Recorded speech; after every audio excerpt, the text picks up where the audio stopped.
Fala pessoal, tudo bem com vocês? Bora falar de Fala pessoal, tudo bem com vocês? Bora falar de Grêmio e Palmeiras porque o Grêmio competiu, perdeu, mas eu te digo que tem coisas boas nesse jogo. Eu não tô louco não. Chega mais, eu sou o Chico Garcia, inscreva-se.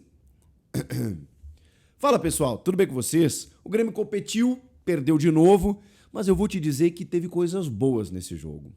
Calma. Chega mais, eu sou o Chico Garcia, inscreva-se no canal e vamos juntos.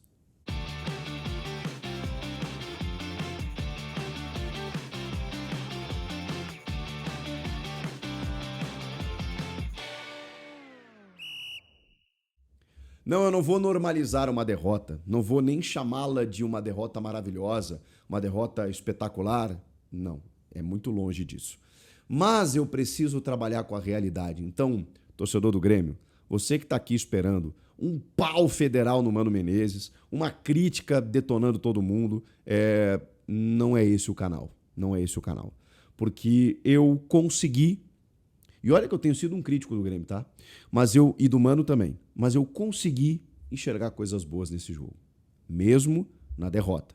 Porque se vocês quiserem que eu analise apenas o resultado, bom, eu chego aqui, digo Palmeiras 1, Grêmio 0, um abraço, desligo o vídeo e vou embora para casa. Agora, se vocês quiserem que a gente analise o jogo, o contexto e entenda de que maneira ele aconteceu, bom, aí seja bem-vindo. Vamos falar a respeito disso. Quando eu falo em perspectiva, é claro que eu não estou falando com esse time que está em campo. Eu estou falando com o Carlos Vinícius, com o Balbuena, com possivelmente o Roger Guedes, com outros reforços que virão. Eu estou falando com um time muito mais encorpado para o segundo semestre e que a gente, no segundo turno, consiga fazer um campeonato muito melhor do que a gente está fazendo e chegue ali, tá, quem sabe, numa pré-Libertadores, mas eu nem vou contar com isso. Nem vou contar com isso. Eu acho que se a gente chegar numa condição de nono ou 10º lugar, claro que não vai ser bom. Eu estou falando do Grêmio, um clube grandioso. Não tem nada a ver com o tamanho do Grêmio que está acontecendo, mas eu preciso encarar a realidade e entender que nesta posição, para uma reconstrução, ainda assim não dá para reclamar. Como não dá para reclamar do jogo que o Grêmio fez? Não dá. Hoje eu não vou reclamar. A tendência era uma goleada, gente. A diferença entre as duas equipes é muito grande. Não só nominalmente, com os jogadores em si. Não é só disso que eu estou falando. Estou falando de time, de conjunto, de treinador, de status, de investimento. O Palmeiras tem um jogador que custou 150 milhões de reais, que eles foram lá buscar do Barcelona, que é o Vitor Roque. O Grêmio ainda não tem esse poderio financeiro. Pode ser que tenha ali na frente. E essa é a perspectiva que eu falo. O Grêmio tem uma perspectiva de investimentos. Mas hoje, quando você encara o Palmeiras em São Paulo, o que você espera? Um resultado muito mais acachapante. E o que eu espero do time? Irresignação. É não se entregar. É ok, perder na bola, porque na qualidade técnica os caras são superiores, mas não vamos vender caro, né? Vamos obrigar o goleiro deles a fazer defesa, vamos marcar os caras, vamos bater de vez em quando, vamos competir. E o Grêmio competiu. Luta não faltou. Luta não faltou. Acho que a ideia do Mano Menezes, em termos de organização, ela também funcionou em alguns aspectos. Mas também é preciso dizer, é preciso analisar sobre outro aspecto. Eu já vou voltar para o Grêmio, tá? O Palmeiras, vamos combinar eu e você, o Palmeiras se poupou o jogo inteiro. O Palmeiras ele foi estratégico pensando na quarta-feira. Muita gente estranhou porque o Corinthians, do Dorival, diante do Botafogo no Rio, preservou titulares. Botou só no segundo tempo Yuri, Memphis, Mateuzinho na lateral. Ele colocou reservas, boa parte de reservas no primeiro tempo. Por quê? Porque tem um derby nas oitavas de final pela Copa do Brasil. E o Palmeiras, pensando nesse derby, o que fez? Botou titulares, porque também está pensando no brasileiro. Mas esses titulares que jogaram contra o Grêmio, eles fizeram um gol com 3 minutos e nos outros 87, sem contar os acréscimos, o Palmeiras administrou. Chico, mas foi muito arriscado se fosse assim. Porque o Palmeiras poderia ter tomado um gol. Poderia, e aí a postura mudaria no segundo seguinte que o Palmeiras tomasse um gol. E provavelmente o Palmeiras chegaria à sua vitória de qualquer maneira. Não estou sendo fatalista ou derrotista aqui. Estou sendo realista. O Palmeiras, se tomasse um gol do Grêmio num período, obviamente, plausível de você buscar uma reação, sei lá, ainda no primeiro tempo, ou no começo do segundo tempo, ou até uns 30 minutos do segundo tempo, o Palmeiras teria forças para voltar à vantagem no placar. E só não fez isso, e só se poupou, e ainda ficou beliscando ali em transições no segundo gol, porque já tinha conseguido o resultado, já tinha feito 1-0, ok, um resultado apertado, mas ele estava administrando. O jogo estava meio que, né, dominado. O Grêmio cresceu por conta disso? Cresceu, e eu vou falar sobre isso. Mas o Palmeiras estava com a vantagem no placar e lidando com a gestão física do elenco pensando na quarta-feira.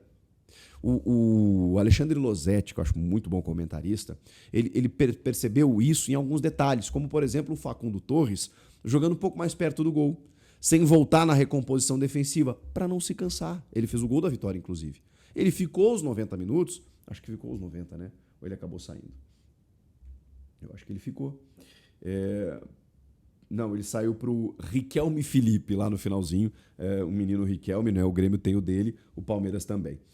Mas o Flaco Lopes já tinha entrado no lugar do Vitor Roque para arrastar um pouquinho esse meio-campo do Grêmio vindo de trás ali, e também para tentar uma bola parada, aquela coisa toda, né? Para dar um pouquinho mais digamos assim, de alternativa diferente para o ataque. E também para preservar o Vitor Roque. Então, o Abel Ferreira, o tempo inteiro, com as trocas, na postura do time, na maneira do Palmeiras jogar, ele jogou com o regulamento embaixo do braço.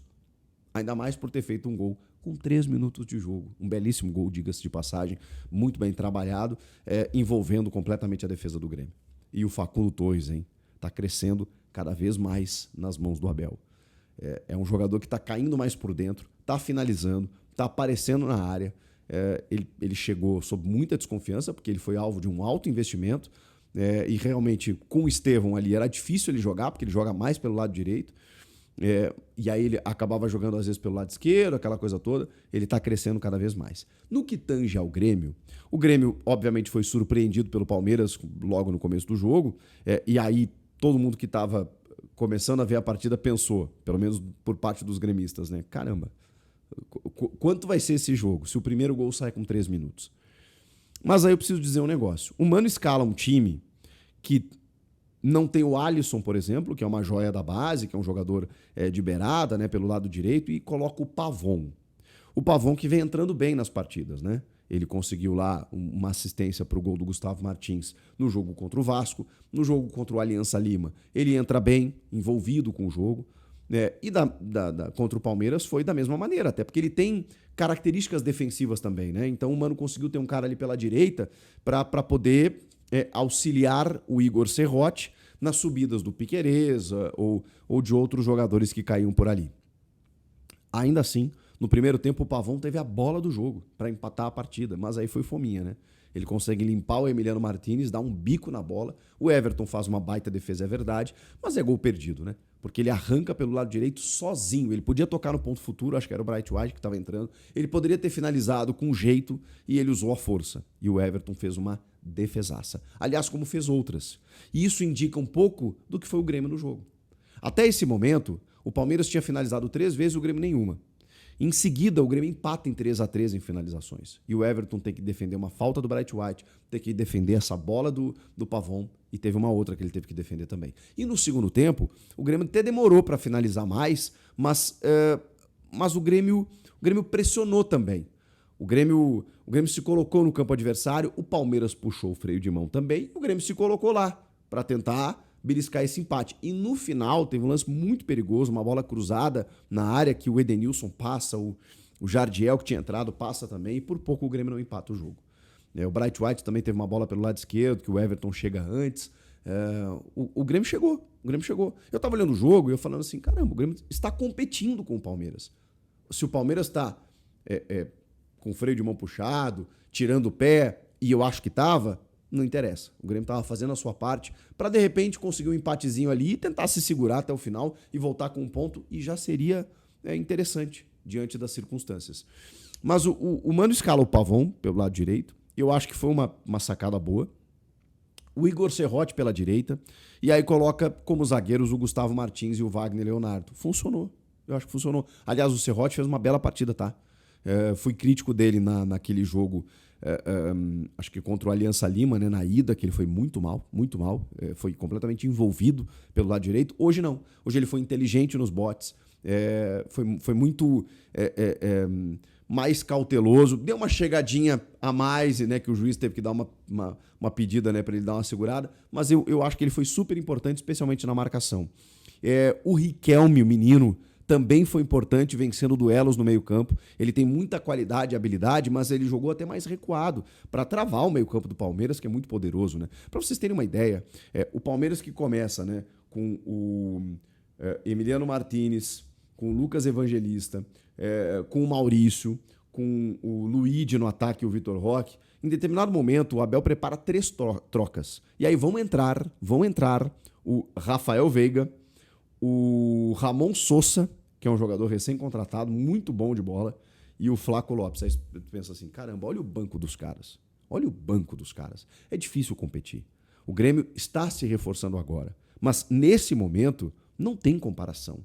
Então jogar em São Paulo contra o Palmeiras e ainda assim se obrigar o goleiro a fazer defesas importantes, você perder de pouco, né? Parece muito pequeno quando a gente fala assim, poxa, o Grêmio está comemorando perder de pouco.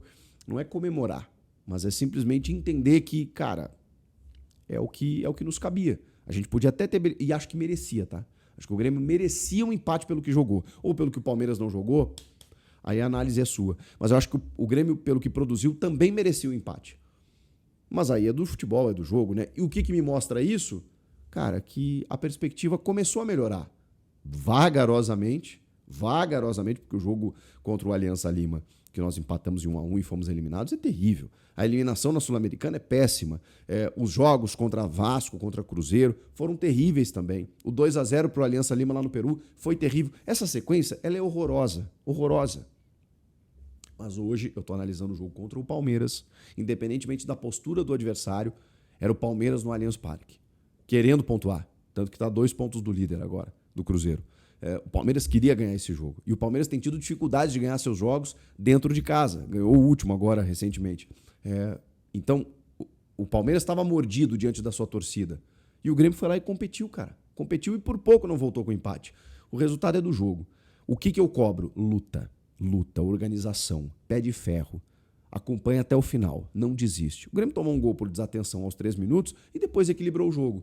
E, cara, eu preciso comemorar isso, ou pelo menos exaltar isso, ou destacar isso. Não é comemorar uma derrota, mas é entender que, ok, independentemente das circunstâncias, a gente equilibrou o jogo. E aí, com os reforços chegando, terça-feira tem o Fortaleza, que é um time que até venceu o Bragantino agora, trocou de técnico, né? Chegou o Renato Paiva, mas é um jogo que o Grêmio precisa ganhar. Até porque não ganhou depois da parada e da volta do Mundial. Então, uma hora a gente vai precisar ganhar um jogo. E esse jogo me mostrou que dá.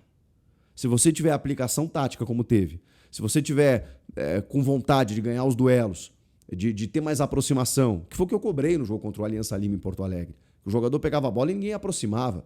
Parecia que o cara estava se marcando para não receber a bola. Os caras estavam acuados, desistindo do jogo. Hoje não. Hoje o Grêmio encarou o Palmeiras de peito aberto. O Grêmio quis jogar. E aí, se quiser fazer isso contra o Fortaleza, não que seja fácil. Acho que o Fortaleza também está numa posição enganosa. Mas a tua chance aumenta. Então, assim, eu gostei da postura. Gostei da sensível melhora e também das perspectivas que vêm daqui pela frente. Para vocês terem uma ideia, no primeiro tempo, a gente teve uma atuação muito ruim do Alex Santana, né? Que eu assisti ele aqui em São Paulo na chegada ao Corinthians e gostei muito. Depois ele perdeu muito espaço. Perdeu espaço, inclusive, para o Charles. O Corinthians aceitou negociar o Alex Santana e não o Charles. Isso diz muito sobre o Alex Santana. Que não vem conseguindo ser um cara como eu vi ele chegar no Corinthians, que ele mordia e chegava em todas as divididas. Ele não tem sido esse cara. O que está acontecendo? Não sei. O fato é, ele saiu no primeiro tempo para entrar o Camilo e o time melhorou.